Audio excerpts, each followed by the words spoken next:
Hello, all, and welcome back to another episode of Movies and Us, a weekly gathering place filled with conversations about movies, stories, and connection. My name is Jennifer Hahn. And I'm Sarah Callan. And today we're going to be reviewing the latest Netflix film, The Killer. Sarah, do you want to kick us off with an IMDb summary for The Killer? Sure. Jen, there are two IMDb summaries here. One of them is quite long, Okay. but I kind of want to read it to you because Okay, I'm ready. Because this it's paints a entertaining. very interesting picture of this movie that I don't know is like the best summary of it. Okay. So Let's here's see the what long they've one. come up with. Yeah. A man, solitary and cold, methodical and unencumbered by scruples or regrets. The killer waits in the shadows, watching for his next target. And yet, the longer he waits, the more he thinks he's losing his mind, if not his cool. A brutal, bloody, and stylish noir story of a professional assassin lost in a world without a moral compass. This is a case study of a man alone, armed to the teeth and slowly losing his mind. Oh, why? Gosh. That was very dramatic. I went on a Right? whole journey with that. Like, wow. Um, There's a lot going on in that. there is, and I don't know if they watched a different movie. Right? Um, Okay. okay, Here's the other one. Here's the one that's only one sentence. okay. After a fateful near miss, an assassin battles his employers and himself on an international manhunt he insists isn't personal. Oh, also interesting. Yeah. I feel like one is That's more, more. It's more measured. yes. I feel like I watched that movie. It's funny because that first IMDb summary has just so much flair, which is just Yeah. so different from the atmosphere ambiance of this movie that it's just extra comical to be like, Yes. our protagonist would have hated this one IMDb Oh my summary. gosh. Yeah. It's so wordy. And while the protagonist is very philosophical, like I feel like even he would have been like, "Oh my god, get to the point." Yes.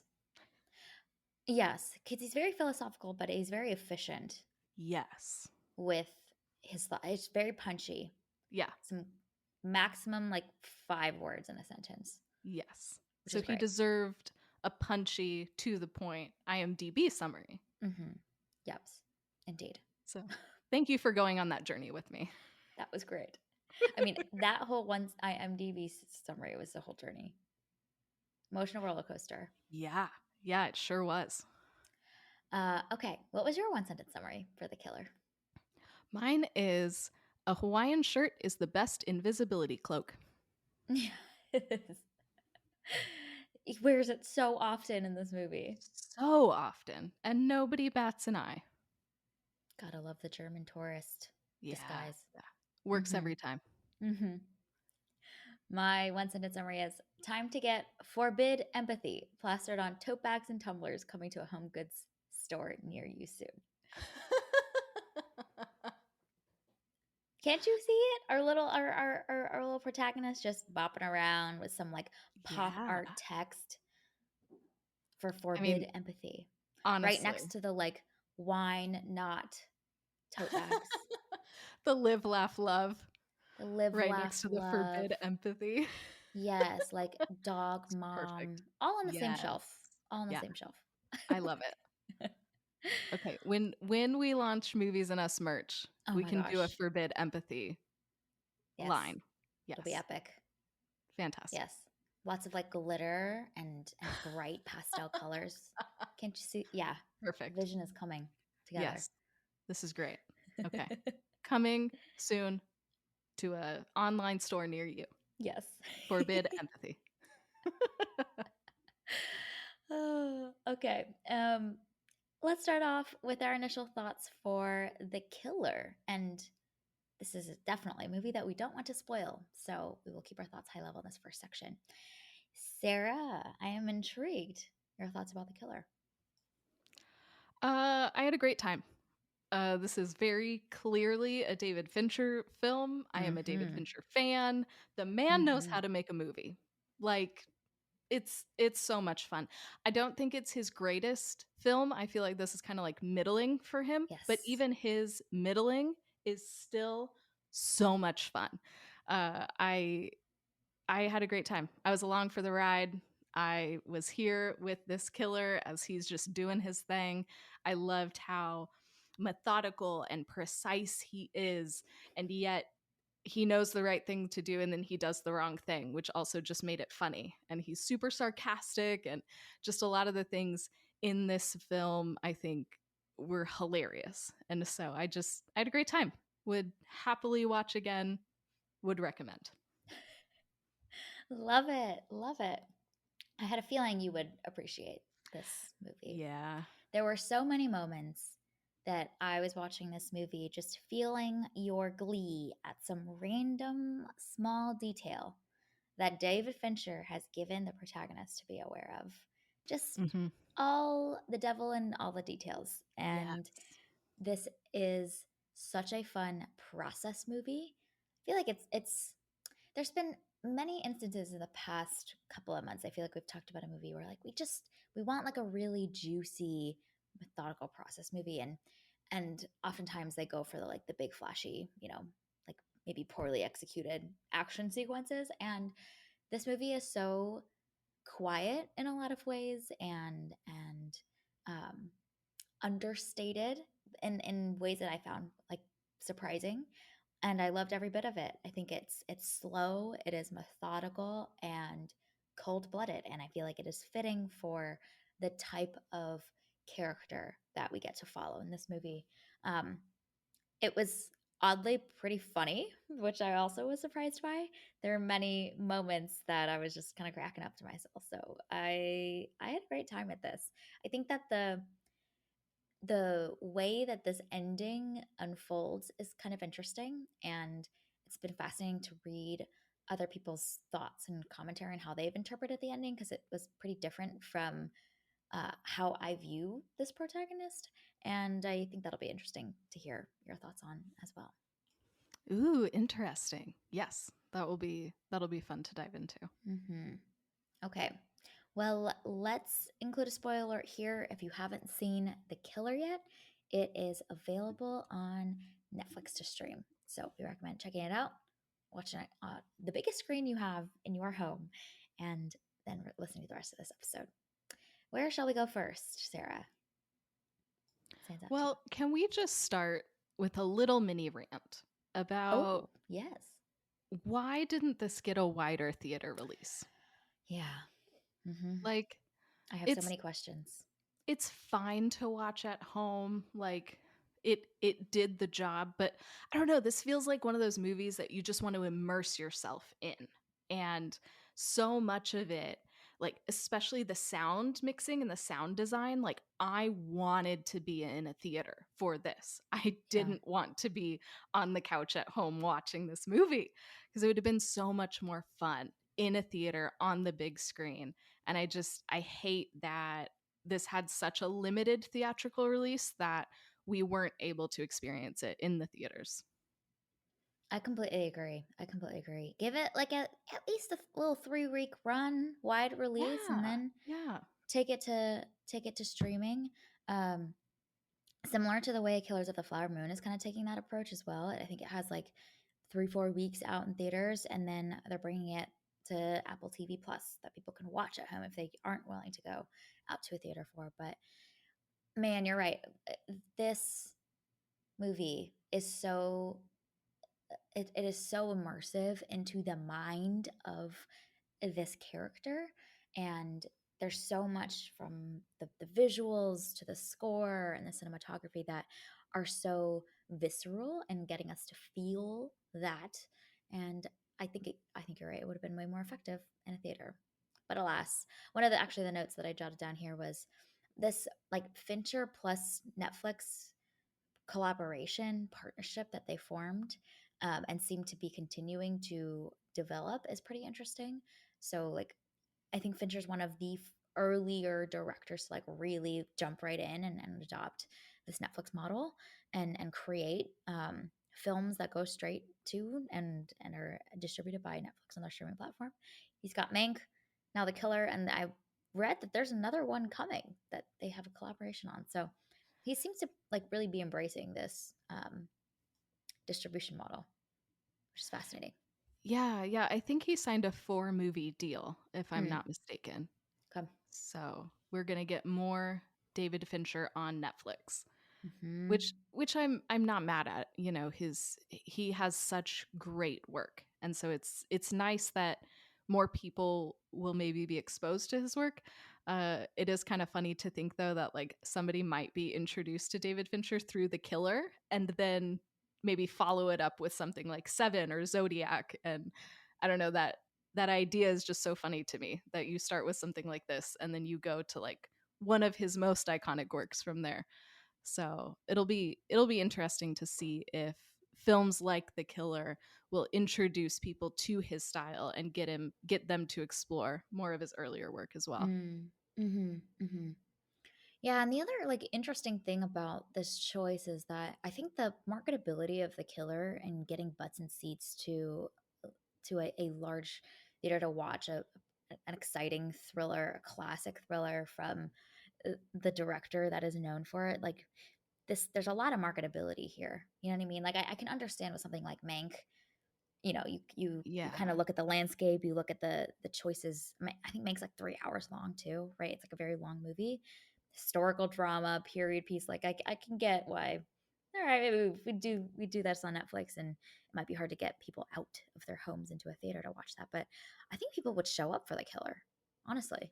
Mhm. Yeah, I agree. And I think Michael Fassbender still probably has Yeah, some draw as well, star even though he power. hasn't made a Mm-hmm. movie in a few years. Uh Yep. so I think that Netflix could have made some money in the theaters on this, and I don't know why they didn't. Yeah.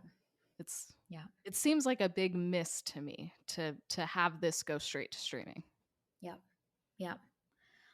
But perhaps there's some behind the scenes, just you know, like finagling and contract term stuff that either couldn't get worked out, or there's some benefits to Netflix. Again, what is their revenue model is like interesting to think about, and this is getting a lot of eyeballs on it, but I think that's like unknown to us here in the public domain. Yes. But we do know they're getting money from product placement. Oh my gosh, can we talk about that for a hot sec? Yes. Littered. This movie is littered with product placement everywhere. Everywhere. I mean, I too want to chug some Ensure in the middle of my day, like The Killer does. Like it's so fascinating too. There's WeWork in here, there's Postmates, there's Amazon. I just perhaps this is the business model. This is how they're gonna make bank on this. Yes. That's what I was wondering, cuz we've talked a few times about like, okay, how is Netflix making money? Cuz this does not make sense. Like no, they're pushing out way too much content for the amount of money that they're getting. Where is the money coming from? And so I do wonder, not just with Netflix, but streamers in general, uh, if we're going to be seeing more and more product placement like this. That just it's a lot, but I So am much. thankful that for the most part it made sense. You know, I feel like network TV in like the 2000s was really, really bad at this. Like a character would get a new car and then you'd go into the car and then they would do a little mini commercial for the car in the middle of the episode. Like thankfully we didn't have that in The Killer, but I do think we were getting a little close. But Yeah. I'm thankful that it all integrated fairly well, even though it was a little distracting. It was a little bit distracting for me too. At a certain point, it's just like Easter eggs to just like point out and be like, "Oh, there's one. Oh, there's another one." But there, you could like. I think what's interesting about this movie specifically is that there is some interesting like meta point there, some there around the like massive amount of data that is generated for these companies, and therefore like that being a way to be hidden amongst the millions and billions of transactions from Postmates or Amazon or whatnot to mask your activity. And there's like a, because they are behemoths, that the traceability is much more challenging. Then there's like a slew of car brands littered throughout this as well. But then you're like, okay, well, Mhm. this actually does make sense for the killer to diversify the names he uses and also the types of cars he chooses to rent from, models, types, all of it. It's all about being invisible, and what better way to be invisible than to just be one data point amongst billions in the capitalistic machine. Like, there's an interesting kind of point that the movie seems to make there, which is kind of fun. I also appreciated the way that some of it was humorous, like his sniper's nest being in an abandoned WeWork office. I thought that that was hilarious. And then even his comment early on about Airbnb, he used to use them all the time, but now the hosts really love cameras, so he can't. So it was just these little things that I was like, okay, those make a lot of sense. And they're actually pretty funny, making fun of these like tech booms and these things that are so big in our society. So I think some of it was really well done. Mm-hmm. I think this was the best ad for Amazon Prime fast delivery. I am so curious. Do they actually have a key fob copier? Like, is that a thing that you can just buy? Because I that don't would know. never occur to me to purchase. But I'm also not a professional assassin, so there is But that. also, like, how is this available online with like buy Right? with one click, and Yeah. it's what, 10.99, and it will show up in 4 hours? Yeah. What? Yeah. I also loved the lockers. It's like, yep, brilliant. Mm-hmm. Anonymity right there. Mm-hmm. Mm-hmm. Yeah. Yeah, that was pretty great. The one that really killed me was the Ensure. Like, we get that this killer loves to get his protein in. He like Yeah. swallows an hard-boiled egg in one bite in another Hmm. scene. Yep. Got to get those 10 So grams of protein. yeah. Got to get that McDonald's burger, but without the bun. Can't have those carbs. Oh Got to my get your gosh, protein. that killed me as well. Yeah, like the top and the bottom slices of ham for his little Yeah. breakfast sandwich being the way he holds a said sandwich. Oh, it's so good. Just It's really good. casually eating only protein while staking out your target to assassinate them. Excellent.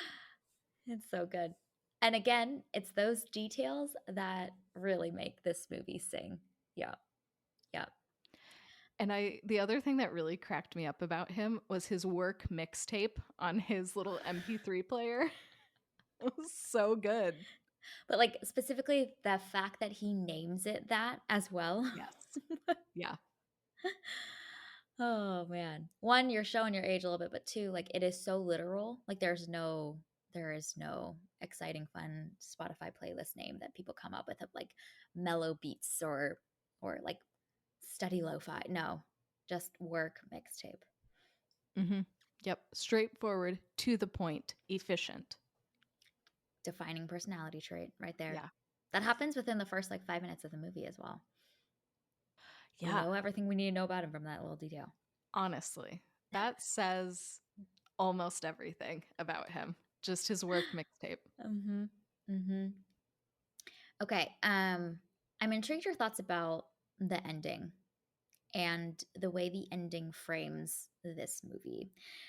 He has this whole, voiceover monologue around fate is a placebo and we all seek security. And uh, a lot of people online interpreted that ending shot of them like relaxing in the Dominican Republic as him embracing retirement, and the whole movie then being the preparation that he felt like he needed to secure to fully settle into retirement and essentially buy himself that security with him and his girlfriend.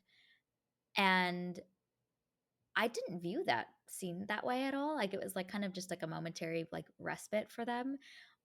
But the rest of the movie as well wasn't framed to me as like he is looking to create security for him to finally come to a place of rest and be able to relax now finally. I don't see that for this character, and it was interesting to me that folks interpreted it that way.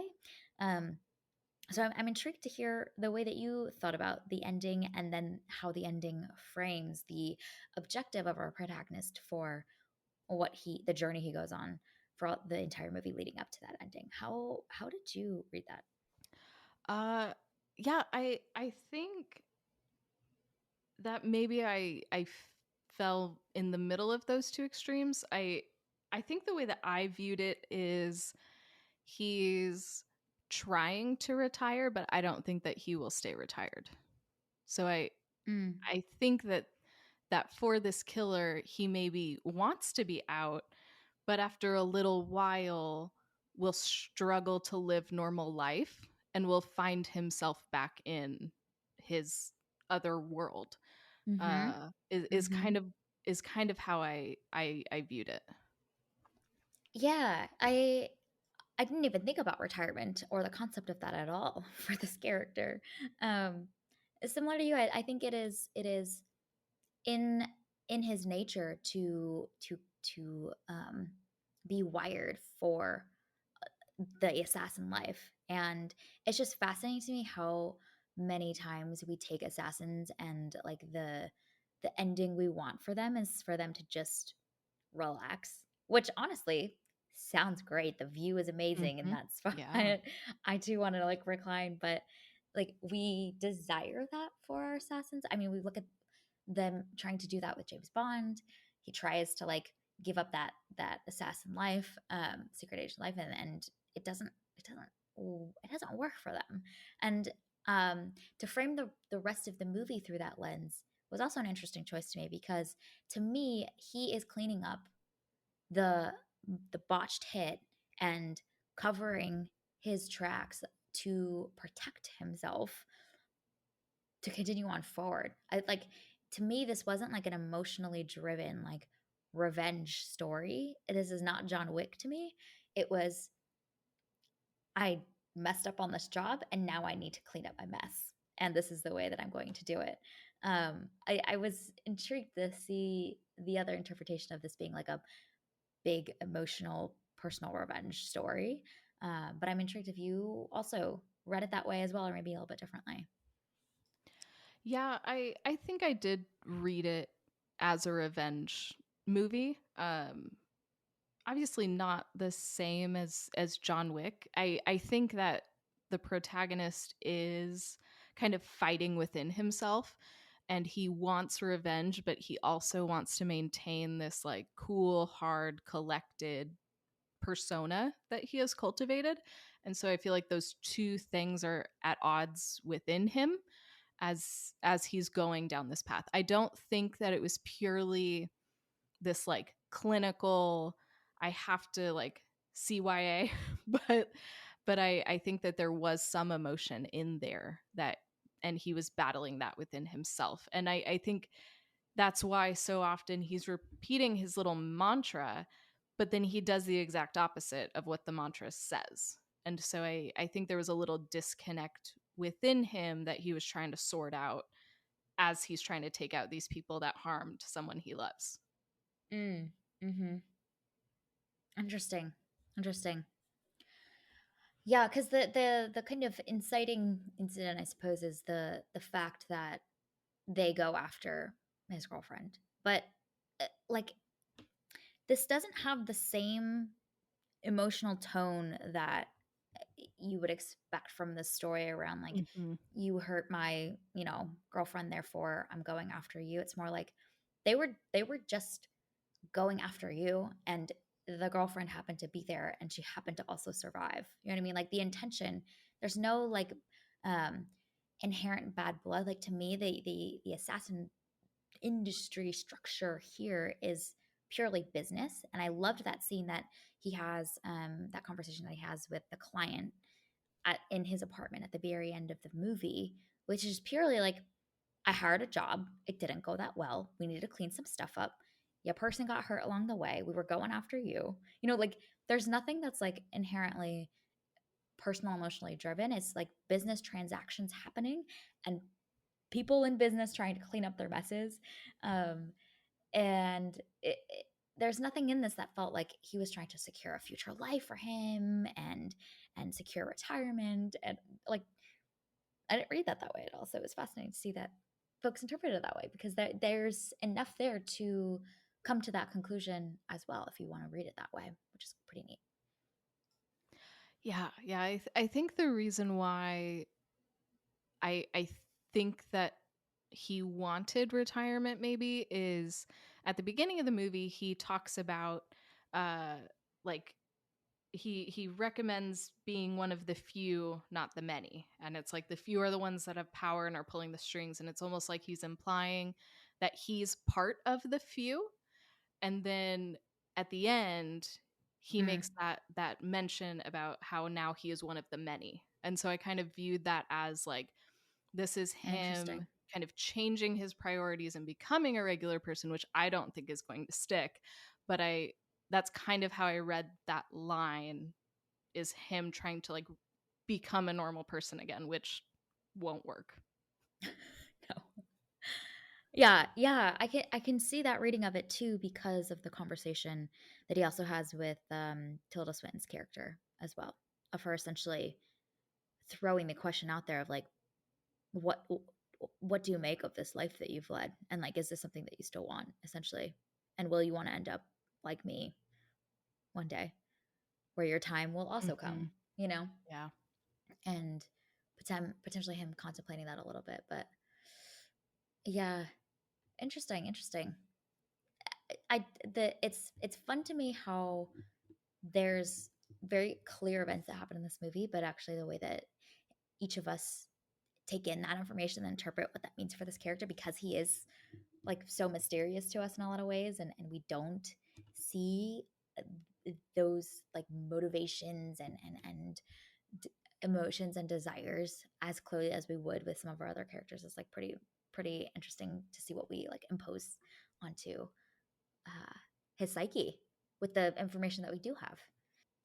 Yeah, it's so interesting cuz a lot of the movie is his own personal narration. Yep. And so you get to know a lot about this character, I feel like, but you also don't know a lot at the Yep. same time. So Yep. like what makes him tick, you know about his process and his analytical methodical nature. But I mean, he is a professional assassin, so he's probably very emotionally repressed. So we don't get to see or understand what he's feeling in any given moment, though we do know what he's thinking. And so that's really interesting to be missing some of those motivations because he might not be aware of what his motivations are. So we have kind of an Mm-hmm. unreliable narrator, and then that allows us to fill in those other little bits. Mm-hmm. Mm-hmm. Yeah. Yeah. And it's incredibly subtle, those little glimmers of perhaps a peek into his actual thoughts, feelings, and psyches. One of the really interesting things that I think this movie does that I loved, I thought it was so delicious, is he repeats that mantra many a times in this movie in many different scenes, encountering many different people. And it was fascinating to me that when he there's moments where you see empathy rising in him, and he tells himself what he needs to hear, which is to forbid empathy. So the moment Mhm. that really stood out to me was when Dolores is pleading with him to like give her a quick death, stage it to look like it was an accident, so that her family could be taken care of with the life insurance. And um, you see his face flinch slightly, and then the voiceover is forbid empathy, focus on the plan, don't deviate from the plan. You know what I mean? So it's almost like this defense mechanism that he has to trump the emotions that he feels rising in him that he needs to keep suppressed, and honestly to like literally remove them out of the picture so that he can complete um, his plan forward. And I thought those little glimmers were so intentionally designed and so intriguing. Yeah, it's so fascinating because you would expect your protagonist to have a moment of empathy, even if he is this hardened killer. You know, we've watched plenty of these movies where they're a professional assassin but with a heart of gold. And so then something happens and then they go on this righteous quest. And that's not this dude. He is on some mission and he's going to complete the mission his way. And so I love that this movie is constantly subverting what we have normally seen in this genre. Mm-hmm. Mm-hmm. Yeah. Yeah. It's so fascinating. It's so fascinating. I love it. I love it. Okay, what else do we want to talk about with this movie? Can we What stood talk out to about you? that conversation between him and Tilda in the restaurant? Yes. Okay, Tilda's character is a G. She is amazing. She is handles that with such flair. I just that was captivating. So exciting. Absolutely thrilling and delicious. Tell me your thoughts about that scene. Oh my gosh, yes, I loved it. I think it's also one of the most hilarious scenes in this movie because she is cool as a cucumber. Like, she understands that this man is here with a gun and he's going to kill her. And she's like, nah, man, I'm good. Have some food. Can I get a flight of whiskeys? Bring my bottle of whiskey. And then I kept wondering, I didn't think that the flight of whiskeys were poisoned, but I did Yeah. wonder if she had like a backup plan and like the bottle of whiskey had some poison in it or something. So I was like thinking like right out of The Princess Bride, where they're having this weird conversation about which cup is poisoned and which one isn't. And I was like, ooh, are we gonna have some poisoning? Is Tilda gonna get him? She does not. But I think that also made it really interesting for me to see like, okay, which cup is she picking up out of this flight of whiskeys? And like, Mm-hmm. how is she doing these things? And then when he finally takes the glass and drinks the whiskey from her bottle, I was like, oh, is there something in that? Like I kept waiting for Mm-hmm. something to happen with this whiskey. And nothing did. And it was Mm-hmm. great the way that it was paced. But I was so Edge of interested. my seat. Mm-hmm. What's happening? It's because you know that they are both so skilled, so strategic, so intentional. Of course, they've thought about these situations and how they're going to weasel their way out of them. That it's like watching two evenly matched, like beasts in the wild go at it with each other and figure out like which one will ultimately trump the other and outsmart the other, which is always just delicious to watch. I kept thinking that when she was asking for them to bring certain items, that it was code for her and the Mhm. waiters. Like Yeah. when I ask for the Haagen-Dazs ice cream, you bring out you know what I'm saying? Like you bring out your guns, let's shoot this place up so I can escape. None of that happens. She does a little like give a lady a hand to try and Yeah. weasel her way out. Which Yeah. is so funny that like all the moves available to her and she chooses that one Yeah. and she was going to try and stab him. Like, Yep. all Yep. right. It's a solid plan. It would work for a lot of people. It just doesn't work on this dude cuz Mm-hmm. no. Nope. Because forbid empathy, as his tote bag Exactly. says. Exactly. She didn't know about the mantra and so she didn't factor that into Right. her planning. Yes. She hasn't been to Home Goods lately. No, she has not. She has not seen his line of decorative pillows.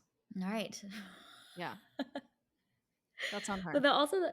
the way that that scene is shot too, of him kicking her body over to reveal the knife, is Yeah. also genius because it reveals that he also knows, suspected, and understood her. He was one step ahead of her, and that that to film in that way and to reveal the knife in that way was able to be a character revealing moment for our protagonist of like he's with it, he knows, he understands, and that's why he took her out the moment in that moment. um, so that trust no one mantra that he's spoken over himself, he has adopted and taken action accordingly, and it's confirmed his mantra as well for him. Uh-huh. Yeah. And I think it also reveals something about Tilda's character too. You know, like he wasn't just being a jerk. Like she didn't fall and he refused to help her, but he knew what was up and was like, "Oh, okay. you're doing this, I'm taking you out. So Mhm. I feel like that was a really interesting moment because I liked Tilda's character. I was like, yeah, she's great. She's a classy lady and she's an assassin. What more do you want? And she can hold her whiskey. Come on, girl. Mhm. So I was rooting for her just a little bit, but I feel like that did a really good job reminding me, like, no, he is our protagonist. He is who we are following. Don't forbid empathy with Tilda was what that scene was. So I got Mhm. the message loud and clear. I saw the pillow at Home Goods. I understood and was able to continue. Mhm. Yes. Yes. Yeah. So good. So good. These these two are highly trained in their crafts, and so it's exciting to see them face off against each other and see how they use their various tactics to uh, make it happen and get what they need. I think that was really exciting to see. Yeah. It's also wild to me that she shows up in the last, like, what, 30 minutes of this movie, and she's Mm-hmm. only in it for, I don't know, maybe 10 minutes, 15 minutes max. Like, Mm-hmm. we don't spend a lot of time with her. And I feel like, I don't know, in another movie, this would have been paced very differently so that some of these encounters with the people that he's taking out would be, some would be maybe shorter, some would maybe be longer, some would be like the big boss, but I feel like there's almost equal time devoted to each of these bad guys that he's taking out. And Mm. I don't know, I thought that that was fascinating how this was all paced and how little of Tilda we see in this movie.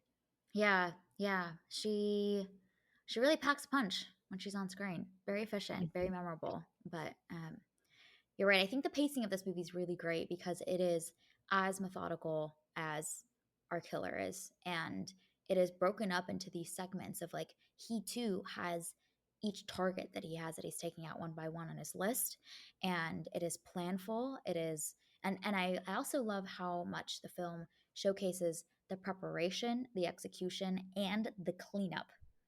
And there's a whole Yes. point that the movie makes around like the cleanup is often the most tedious part, and it is true. And we don't usually get to see that in these movies. They kind of gloss over that and move on to the next big flashy action sequence because that's the fun part. But actually, this movie makes the cleanup look really fun too for us to experience, to see how he places scatters the puzzle pieces, destroys the puzzle pieces, and like ensure that there is no trace, or that the trace is hidden and anonymous within the mass of regular parts of like society in the world that we interact with on a day-to-day basis too, which is kind of fun to imagine where all these things could possibly be hidden. Oh, yes. That was just, that's wonderful. Like, as much as I love the John Wick movies, they're obnoxious how many bodies are just left in the wake. Like, there's nothing covert about John Wick. You Hmm. know that John Wick has arrived at a destination because everything is destroyed in his wake, which is a great time. It's so fun. I'm not mad at it. But Yep. this movie is so different. And you don't know that the killer has been at that location, except there may or may not be a body that may or may not look like that they were murdered. I Hmm. loved that. He is so covert. He is so intentional. You can tell that he is very good at what he does. I mean, he even says that he got his 10,000 hours, and you can tell. So, like, for Hmm. people who love process movies like you and I do, this is excellent. So good. We don't get process movies like this, and they are so fun. They are so fun. This is proof that like the process is juicy and delicious, but it's actually only because like each detail is incredibly interesting. You know what I'm Mm, saying? Like this is not yes. just we're going to clean up the fingerprints, we're going to like dispose of this, we're going to burn the body. No, there's a creativity in the cleanup, in the process, that I think makes it extra thrilling because it is beyond the obvious. You know what I'm saying? Like the way that the little details of him throwing like the pen away that he used, like all Yes. those Yeah. down to that nitty gritty detail is exciting. And I love how it shows us the problem too. So, like, when he breaks into the lawyer's office You know, we see what the security measures are, and then it's revealed to us his and the way that he uses human behavior of somebody else to get in. And it's just all of these little things that he's able to read people. He's able to anticipate security measures. He knows how to work around them. He knows where the cameras are, so he knows how to hide his face well. Like, I loved watching all of those little details. And every time that we see a problem, it's like, okay, what is his solution to that? And then you get to see him work that out. Yeah. Yeah. And every detail is thought through, which is Mhm. Ah, amazing. wonderful. Amazing. Yeah. So good. So good. Um what other things that we wanted to touch on and hit on with this one? Another Yeah. thing that I found really interesting, and we talked about this a little bit already, but he doesn't speak a lot. And I found that really smart, number one, because when he's interacting with members of the public, he doesn't speak to them, so he's probably not as memorable. He doesn't they can't say if he has an accent or anything like he says as little as possible. And I thought that that was such an interesting choice because it shows obviously like he's good at his job. He's thought things through. He knows how to communicate with just his body language. Like he's got this. But I think it also gives a window into who he is and like why he's so philosophical. But I also think his silence makes those moments when he does speak even more powerful. So like when he's sitting at the table with Tilda and he says a few things to her, or when he's with the businessman that hired the original job and he actually says some words, it's like, oh my gosh, you're talking, I have to pay attention. So I thought that that was a really interesting character choice and reveals a lot about him in addition to just being good business practice. Mm.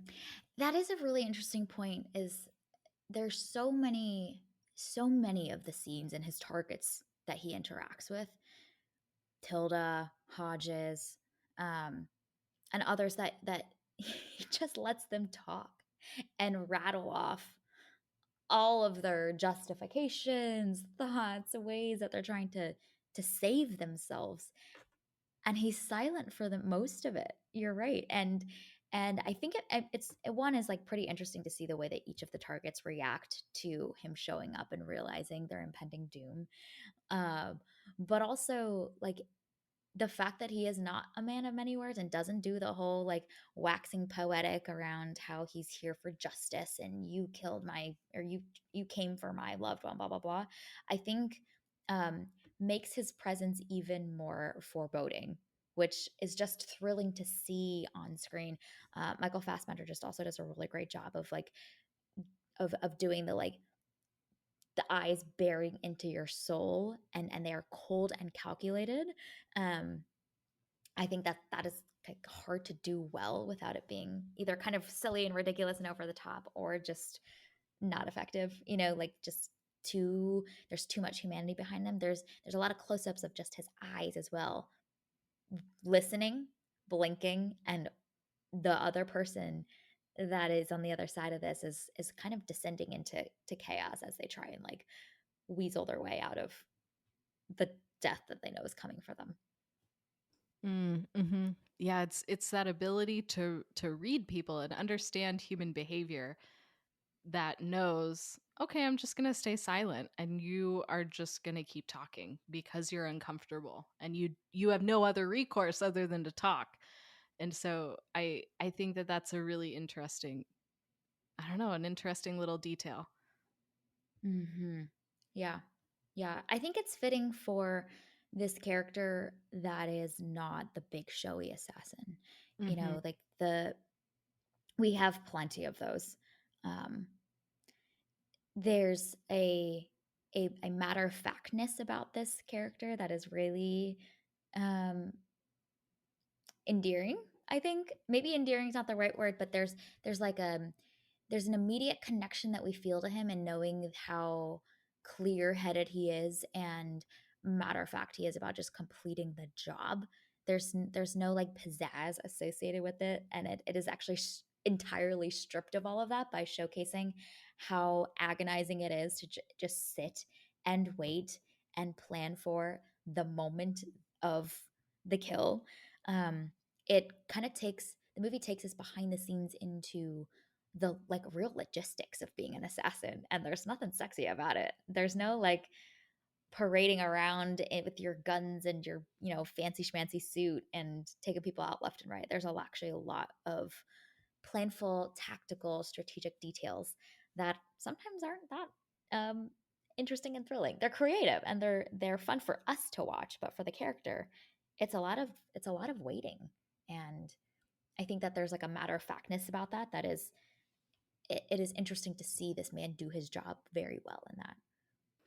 Yeah, and the ability for Fincher to make waiting interesting is is a testament to how good he is. You know, that opening bit in Paris, all he's doing is waiting and watching this apartment. But all that time is used to introduce us to this character and his thought process and how he operates. And so even though all the character is doing is waiting, it's never boring because we learn everything about him. We learn his routine. We learn that he's really good at yoga. We learn about the 10 grams of protein. We learn about the mixtape. We learn about even his own security measures to make sure that his nest is not disturbed. So we can just see this meticulous nature of this man. We can see an insight even into how this professional assassin network works.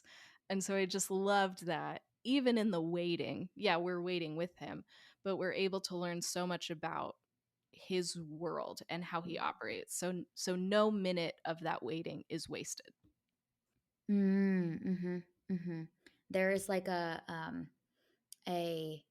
he's rewarded for his planful, skillful tactics. Yeah, no, that's so true. That nothing he's done in preparation has gone in vain.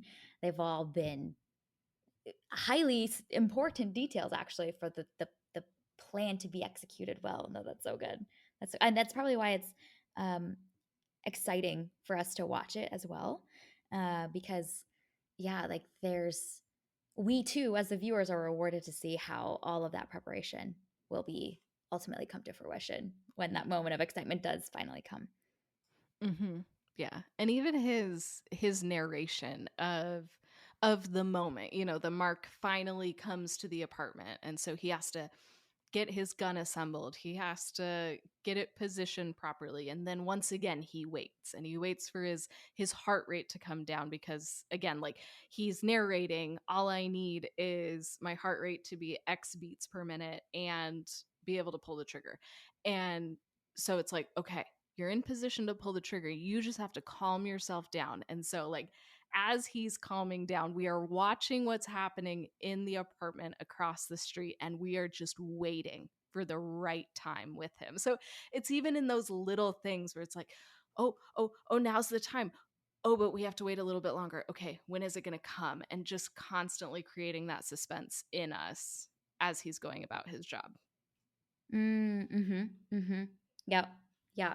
That is the thrill. You're right. And it's not just a like a uh it's not just the thrill of the moment. It's actually the thrill of like the cognitive excitement as well. That is just as much a part of it. I think that's a really fascinating point you make, because we've seen so many thrillers, and there's so many like um, thrillers that we've seen on Netflix that have been like, yeah, okay, executed, right? Hmm. But they often focus on just the like sensory thrill of like, oh my gosh, you're in this dark home and you know that something's right around the corner, and then whoo, big jump scare, right? That this thrill is also the cognitive thrill of seeing how each planful step will come to fruition. And that adds a totally new layer to the excitement level that we feel, the edge of our seatness that we feel, beyond just the score and maybe some like shadowy,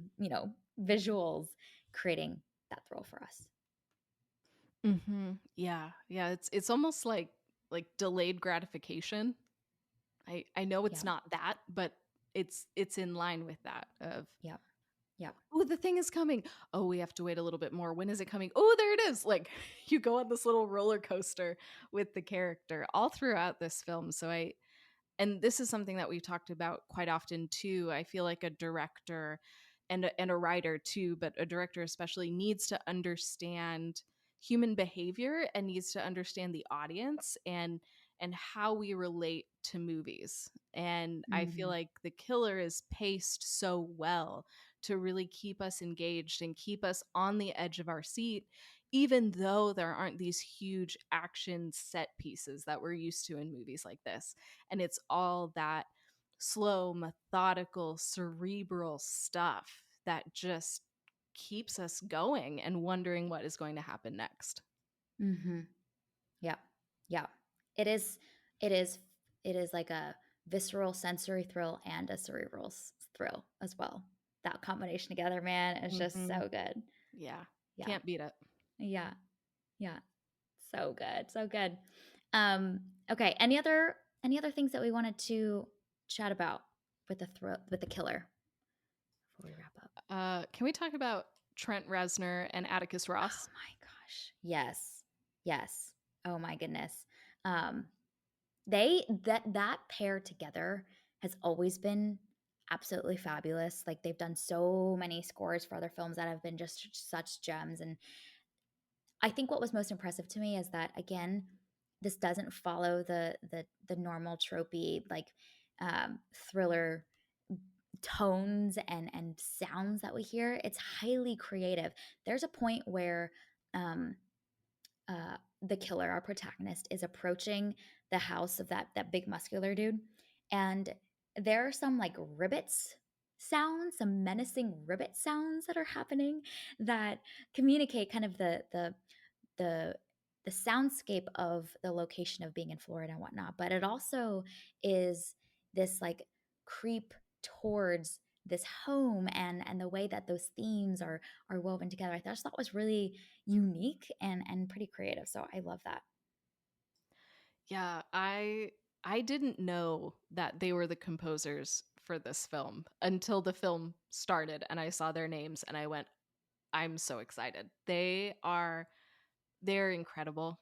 They are some of my favorite composers currently working. I listen to the Mank soundtrack still. Uh, they're phenomenal. And they bring something so different than a lot of their other work to this, too.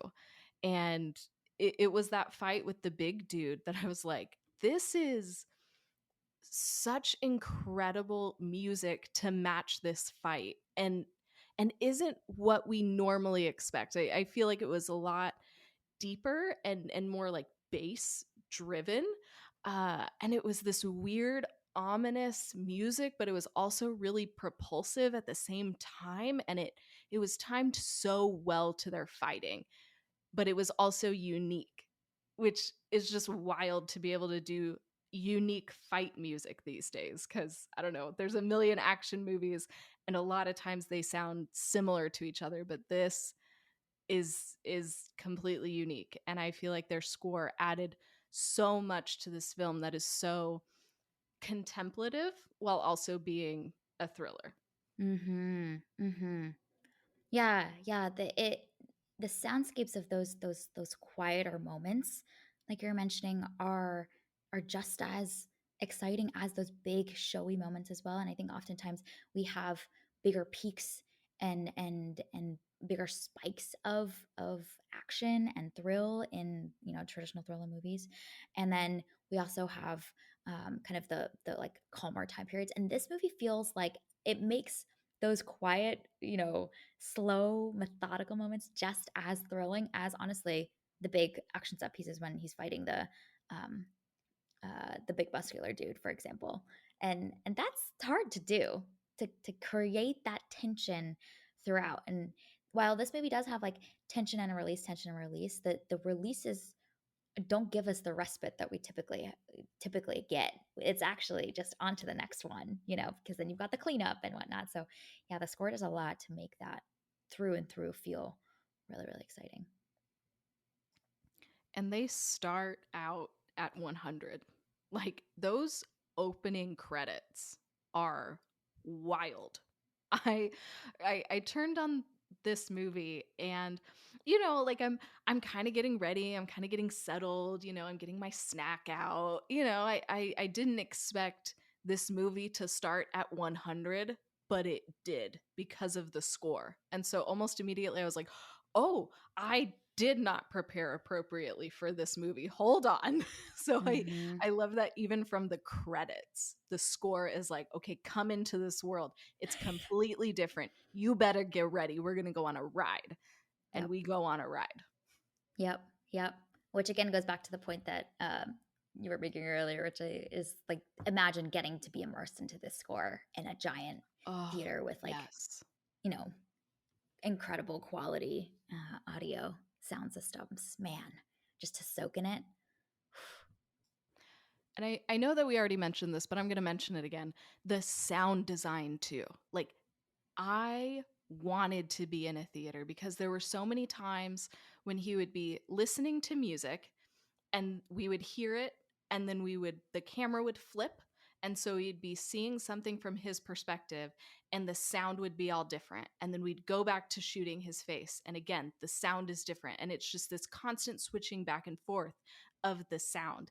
And like, you just can't replicate a theater experience of that at home. Yeah. And Yeah. so I was so bummed the first time this film did that. I was like, "Oh, why am I not in a theater right now?" Mm-hmm. It's Mm-hmm. still great at home. It's a very effective moment, but I just really wanted to appreciate that because it's such a unique thing to do, and this film repeats it multiple times. It's Yeah. just not the same. It's not. It really isn't. It really isn't. It deserves that stage. It deserves that stage and the scale of a great a great audio setup, which honestly I don't have at my home. And my screen is not big enough either. Like it deserves that full immersion just to get sucked into this world of Mhm. absolute tension and chaos But in a good way, you in a know? fun way. Yeah. Yeah. I just speaking of this movie being funny, the cheese grater when he Yes. pulls out Yeah. the a weapon, a possible weapon, as this giant muscular man is coming for him, and just the face of disappointment that he has is probably Yeah. the most emotion that he's shown throughout this entire movie when he realizes he has the cheese grater. That's the most amount of emoting we've seen from the killer in this Mhm. entire 2-hour experience. Yes. Yeah. It was so good. Because Yeah. I was also wondering, I was like, "Okay, you're disappointed about the cheese grater, but are you going to grate his, like, calf or something? Are we going to see the I cheese grater know. as a weapon?" We do not. But it was interesting in that split second to imagine, like, he is a professional assassin. He could probably do some damage with the cheese grater if he wanted to. Mhm. So I Mhm. loved that choice. It was great.